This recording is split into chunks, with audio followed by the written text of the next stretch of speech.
Hi, బాగున్నారా? Welcome to Tollywood boss. ఎలా ఉందంటే, గత వారం విడుదలైన సినిమా ప్రేక్షకుల మన్ననలు పొందిందా లేదా, ఇటు క్రిటిక్స్ల మన్ననలు పొందిందా లేదా అనేది పక్కన పెడితే, సినిమా బాగుంటే బాగుందని టాక్ బయటకు వస్తుంది. ఎంత దుష్ప్రచారం చేసినా, ఎంత నెగిటివ్గా ప్రచారం చేసినా, సినిమాలో దమ్ము ఉంటే, సినిమాలో బలం ఉంటే ఎవ్వరు ఆపలేదు. బలమైన చిత్రాన్ని, ఒక బాగున్న చిత్రాన్ని ఆపే ప్రసక్తి ఉండదు, అది ఆపలేరు కూడా దమ్మున్న చిత్రానికి. ఎందుకంటే ఇప్పుడు దమ్మున్న చిత్రం అయ్యేది ఉంటే ఫ్యాన్స్ ఎంతమంది చూస్తారు? ఇతరుల ఫ్యాన్స్ కూడా రోజు చూడరు కదా, సినిమా వెళ్ళి రోజు చూడరు కదా. చూసే ఫ్యాన్స్ ఎవరున్నా కూడా ఒక్కరోజు, ఆ హీరో ఫ్యాన్స్ ఎవరు ఉన్నారో ఒక్కరోజు 2 రోజులు సరే, నెగిటివ్గా ప్రచారం చేసే వాళ్ళు కూడా ఒక్కరోజు 2 రోజులు, 3వ రోజు అయితే బరబ్బర్ టాక్ రావాల్సిందే కదా. టాక్ స్ప్రెడ్ అవ్వాల్సిందే, బాగుంది చిత్రం అని బయటికి రావాల్సిందే. దాన్ని అనగదొక్కడం అనేది జరగదు కదా. ప్రతి ప్రేక్షకుడు కూడా, సినీ అభిమాని కూడా సినిమా చూశాక తన విశ్లేషణ చెప్పగలుగుతాడు పబ్లిక్ ద్వారా. పబ్లిక్లో ఒక పాజిటివ్నెస్ అనేది, బాగుంటే పాజిటివ్నెస్ అనేది పబ్లిక్ ద్వారా ఈజీగా వెళ్ళిపోతుంది. ఒక 2 రోజుల తప్ప ఈ 2 రోజుల హడావిడి ఏముంటుంది థియేటర్ల వద్ద? 2 రోజుల హడావిడి వచ్చేసి థియేటర్ల వద్ద ఉండేది ఫ్యాన్స్ గోల ఉంటుంది. ఇటు వచ్చేసి హీరో ఫ్యాన్స్ ఎవరున్నారు, అటు అపోజిషన్ ఫ్యాన్స్ ఎవరున్నారు, వీళ్ళ గోల ఒక 2 రోజులు మాత్రం ఉంటుంది. తర్వాత అయితే రిజల్ట్ ఎట్లుందో అది బయటకు వస్తుంది కదా, అదే తప్పదు కదా. అయితే ఇది పక్కన పెడితే, ఈ రిజల్ట్ల గోల ఇది పక్కన పెడితే, సరే సినిమా, మీ హీరో సినిమా మీకు నచ్చింది, ప్రేక్షకులకు నచ్చిందా లేదా అనేది అభిప్రాయాన్ని పక్కన పెట్టి, మా సినిమాకు హిట్ అయిందని చెప్పుకోవడం మానేసి, మా హీరోకు అవార్డులు ఇవ్వాలి, మా హీరోకు ప్రశంసిస్తలేరు, మా హీరోకు పొగడడం లేదు, ఇండస్ట్రీ ఏం చేస్తుంది, ఇండస్ట్రీ వాళ్ళకి నచ్చలేదు సినిమా, నచ్చితే మాత్రం వాళ్ళు పాజిటివ్గా స్పందిస్తారు కదా.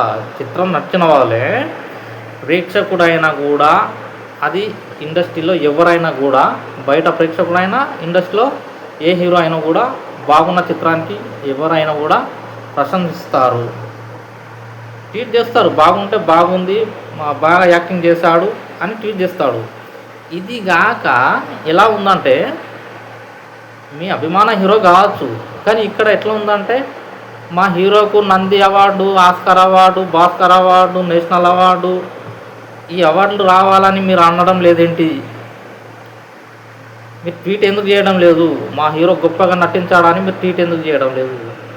మీకు మీ హీరో గొప్ప కావచ్చు, కానీ వాళ్ళకు గొప్పగా నటించడానికి వాళ్ళకు కలగాలి కదా, ఆ భావన వాళ్ళకు రావాలి కదా. సినిమా చూసిన వాళ్ళకు గొప్పగా నటించాడు, గొప్పగా ఉంది చిత్రం, బాగుంది అనే భావన చూసిన వాళ్ళకి రావాలి. ఇండస్ట్రీలో పెద్ద పెద్ద తలకాయలు ఉన్నాయి, పెద్ద పెద్ద డైరెక్టర్లు, పెద్ద పెద్ద రచయితలు, వీళ్ళందరూ సినిమా చూస్తారు కదా, వాళ్ళ మీద ఒత్తిడి తీసుకురావడం ఏంటిది?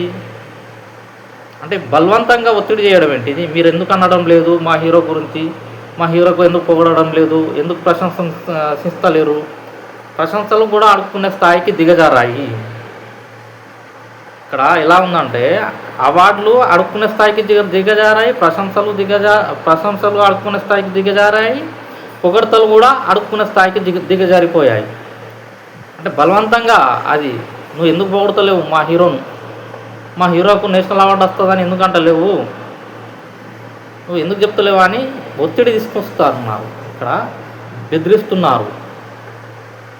ఇండస్ట్రీ వర్గాల్లో ఎవరెవరు పెద్ద తలకాయ ఉన్నారో, పెద్ద పెద్ద డైరెక్టర్లు, దిగ్గజ దర్శకులు ఎవరెవరు ఉన్నారో వాళ్ళు ప్రశంసించలే మా హీరోకు మంచి చిత్రం. నీకు మంచి చిత్రం అయితే వాళ్ళకి అనిపించాలిగా, వాళ్ళకు కూడా మంచి చిత్రం వచ్చింది అని వాళ్ళకి అనిపిస్తే, ఆ భావన వాళ్ళకి కలిగితే ఖచ్చితంగా వాళ్ళు కూడా పొగుడుతారు, వాళ్ళు కూడా ప్రశంసిస్తారు. ప్రశంసించాలని డిమాండ్ చేయడం అనేది నేను ఇప్పుడే చూస్తున్నా. ఇప్పుడు మీ హీరోకి మీకు అవార్డు రావాలి, నేషనల్ అవార్డు రావాలి, జాతీయ అవార్డు రావాలి, ఆస్కార్ అవార్డు రావాలి, భాస్కర్ అవార్డు రావాలనేది మీ కోరిక. మీ కోరికను వ్యక్తం చేయడంలో సొంటి అభ్యంతరం లేదు. కానీ అభ్యంతరం వల్ల వచ్చేసి ఇక్కడ ఏంటిది అంటే డిమాండ్ చేయడం. మా హీరోకి అవార్డు రావాలని మీరు ట్వీట్ ఎందుకు చేయలేదు, మా హీరోకు ప్రశంసల జల్లు ఎందుకు గురిపిస్తలేరు, పొగడ్తల జల్లు ఎందుకు గురిపిస్తలేరు, ఒక ట్వీట్ చేయొచ్చు కదా అని అడుక్కునే స్థాయికి దిగజారిపోయారు అభిమానులు. ఎలా ఉన్నారంటే అడుక్కుంటున్నారు. ఇతర హీరోల ఫంక్షన్లకు పోయి అరవడం వేరు, ఇప్పుడు థియేటర్లు కానీ అడుక్కుంటున్నారు. థియేటర్ల నుంచి బయటకు వచ్చి మా హీరోని పొగడలేదు, మా హీరోకు ఇట్లా ప్రశంసల జల్లు కురిపించలేదు అని అడుక్కునే స్థాయికి దిగజారిపోయారు. అభిమానం అంటే ఎలా ఉండాలి?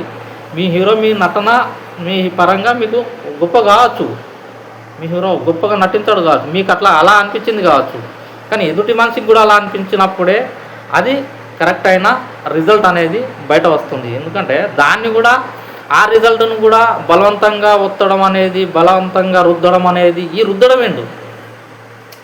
అనేది ఇండస్ట్రీలో ఒక వర్గానికి చెందిన ఫ్యాన్సే చేస్తుంటారు. ఇక్కడ మళ్ళీ నేను హీరో పేరు కూడా తెలియడం లేదు, ఆ సినిమా పేరు కూడా నేను పలకడం లేదు వాస్తవానికి. ఇక్కడ మీరు గమనించాలి. ఎందుకంటే ఇప్పటి వరకు నేను ఈ చిత్రం గురించి మాట్లాడినా, ఫలానా చిత్రం గురించి పేరు తీసిన అనే దాఖలా నా యూట్యూబ్లో కూడా లేదు. నా ఛానల్లో ఇప్పుడు నా ఛానల్లో కూడా నేను చేసిన వీడియోలలో ఫలానా హీరో పేరు అనేది కూడా నేను తీయకుండా మాట్లాడుతున్నాను. అది మీకు అర్థమవుతుంది ఎలా గురించి మాట్లాడుతున్నా ఏందనండి. అడుక్కుంటున్నారు. ఇది అంటే డిమాండ్ చేసి మరీ బెదిరించి మరీ అడుక్కునే స్థాయికి దిగజారారు. ఇంతకుముందు మనం చూసిన ఆ హీరో ఫంక్షన్లో పోయి గర్బడి చేయడం, ఈ హీరోల ఫంక్షన్లో పోయి గర్బడి చేయడం, అంటే అల్లర్లు చేయడం. మా హీరో పేరు చెప్పు అని అడుక్కునేవాళ్ళు. అది మనం చూసాము, ఇంతవరకు అది చూసాం. ఇంకా అది కాక అంతకు ఇంకా దిగజారి ఇప్పుడు మా హీరోలకు అవార్డు రావాలి, భాస్కర్ అవార్డు రావాలి, ఆస్కర్ అవార్డు రావాలి, ఇంకేం అవార్డు వాళ్ళకు తెలియాలి. అది అవార్డు రావాలని కూడా డిమాండ్ చేయడం. మీరు ట్వీట్ చేయాలి, ఎందుకు చేయలేదు ట్వీటు? రాజమౌళి ఎందుకు చేయలేదు, మహేష్ బాబు ఎందుకు చేయలేదు, ఇది ఎన్టీఆర్ ఎందుకు ట్వీట్ చేయలేదు? ఇదేంటిది డిమాండ్ చేయడం ఏంటిది? అవార్డుల గురించి కూడా డిమాండ్లు చేయడం, మీ డిమాండ్లు తెచ్చి ఇతర హీరోల మీద రుద్దడం. ఇప్పుడు వాళ్ళు ఒక స్థాయి నుంచి ఒక స్థాయికి చెందిన హీరోలు, వాళ్ళ మీద కూడా దౌర్జన్యంగా సోషల్ మీడియాలో మాట్లాడుతున్న మాటలు మనం చూస్తున్నాము. ఎందుకంటే బ్రేక్ ఈవెన్కు దగ్గరకు వచ్చి ఆగిపోయిన చిత్రాలు ఏమైనా ఉన్నాయంటే అవి మీ చిత్రాలే. వాస్తవానికి బ్రేక్ ఈవెన్ కూడా కాలే వాస్తవానికి. అలాంటి చిత్రాలకు తీసుకొచ్చి నేషనల్ అవార్డు అంటారు, భాస్కర్ అవార్డులు అంటారు, ఆస్కర్ అవార్డులు అంటున్నారు. ఆ అవార్డులు ఇవ్వాలని మీరు ట్వీట్ చేయాలి అని డిమాండు. ఇది ఇప్పుడు మన సోషల్ మీడియాలో బాగా రచ్చలేస్తుందని చెప్పవచ్చు. ఇలాంటి దిగజారుడుతనం అనేది ఒక వర్గానికి చెందిన ఫ్యాన్స్కే చెందుతుంది, ఒక వర్గానికి చెందిన హీరోలకే దక్కుతుంది. ఎందుకంటే ఫేకు రికార్డు, ఫేకు ఇండస్ట్రీ హిట్లు, ఫేకు మొత్తం ఫేక్ల మయం అంటే ఒక వర్గానికి చెందిందే. ఈ బెదిరింపులు, దౌర్జన్యం చేసి ట్వీట్ చేయించుకోవడాలు, దౌర్జన్యంగా ఇండస్ట్రీ హిట్లు వేయించుకోవడాలు, దౌర్జన్యంగా అన్నీ ప్రతి ఒక్కటి కూడా ఫేక్ అన్నట్టే. బెదిరించి అది ఇది చేసి శాతం మొత్తం మీద అయితే ప్రజల మీద రుద్దబడ్డమే తప్ప హిట్లు అని ఖచ్చితమైన హిట్లు అయితే ఇప్పటివరకు వాళ్ళకు లేవు. అది కూడా నంబర్ 1 హీరో అని కూడా రుద్దించుకోవడంలో వారికి వారే గొప్ప అని చెప్పడంలో ఎలాంటి సందేహం లేదు. ఇది ఈ వీడియో నచ్చితే మాత్రం లైక్ చేయడం, షేర్ చేయడం మర్చిపోకండి. బాయ్, ఉంటాను.